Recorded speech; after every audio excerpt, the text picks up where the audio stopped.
আজ ২০২৫ সালের প্রথম সূর্যগ্রহণ হবে। এই গ্রহণ দেখা যাবে ইউরোপ, এশিয়া, আফ্রিকা ও উত্তর ও দক্ষিণ আমেরিকা সহ বহু অংশ থেকে। এর ছায়া বিস্তৃত হবে আর্কটিক ও আটলান্টিক মহাসাগর পর্যন্ত। ২০২৫ সালের দ্বিতীয় সূর্যগ্রহণ ২১ সেপ্টেম্বর। দ্বিতীয় সূর্যগ্রহণ দেখা যাবে প্যাসিফিক আটলান্টিকার আকাশে, এছাড়াও দেখা যাবে অস্ট্রেলিয়া এবং আটলান্টিকার আকাশে।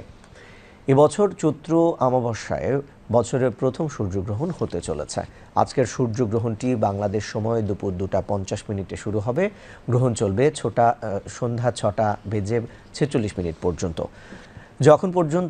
যখন চাঁদ, সূর্য এবং পৃথিবী একই সরল রেখায় আসে এবং চাঁদের ছায়া সূর্যের আলো পৃথিবীতে আসতে বাধা দেয়, তখন সেটাকে সূর্যগ্রহণ বলা হয়।